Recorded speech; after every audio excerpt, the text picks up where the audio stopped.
নির্মাণ কাজ চলা কোনো সেতুর পিলারের মতো যে স্থাপনাটি দেখছেন, এটি আসলে একটি দেশ।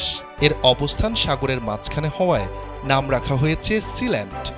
দাবি করা হয় এটি বিশ্বের সবচেয়ে ক্ষুদ্র দেশ।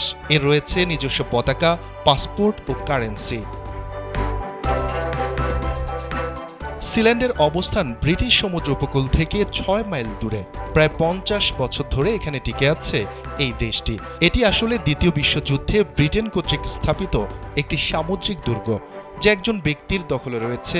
ব্রিটিশ সরকার অনেক চেষ্টা করলেও আইনি মারপ্যাচে এটিকে আর দখলে নিতে পারেনি। কিন্তু কেন?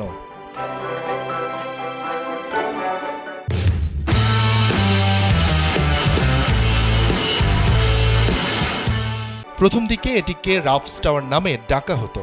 এর কাজ ছিল তিনটি: শত্রু বিমানকে প্রতিহত করা, ইংল্যান্ডের জলসীমায় জার্মানরা মাইন বসাচ্ছে কিনা তা খেয়াল রাখা এবং শত্রু বাহিনীর সম্পর্কে রিপোর্ট দেয়া। ১৯৫৬ সালে রয়্যাল নেভি একে পরিত্যক্ত ঘোষণা করে। যুদ্ধ শেষে যখন সিল্যান্ডের প্রয়োজন ফুরিয়ে যায়, তখন রয়্যাল নেভি তাদের সমস্ত সরঞ্জাম নিয়ে এখান থেকে চলে যায়। ফলে এই অবকাঠামোটি পরিত্যক্ত হিসেবে পড়ে থাকে কয়েক বছর।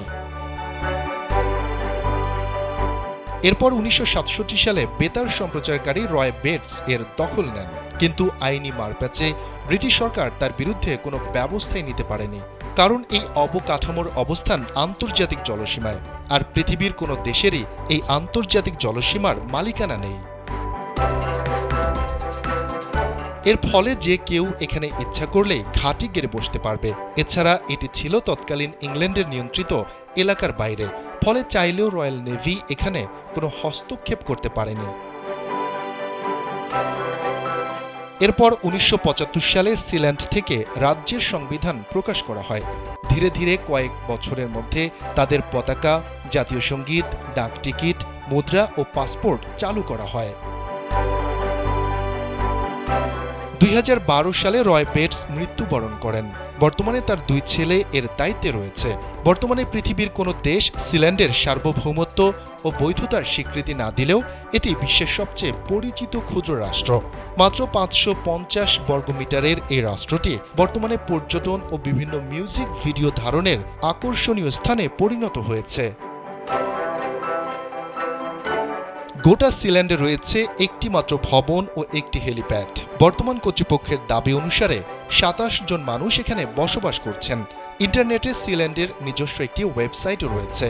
সেখানে সিল্যান্ডের নানা স্মারক, ডাক টিকিট, মুদ্রা ইত্যাদি কিনতে পাওয়া যায়। এছাড়া আপনি চাইলেই সিল্যান্ডের লর্ড, ব্যারন, কাউন্ট প্রভৃতি পদবি কিনতে পারবেন। সেই সাথে সিল্যান্ডের পাসপোর্ট করে চাইলে ঘুরেও আসতে পারবেন দেশটি থেকে।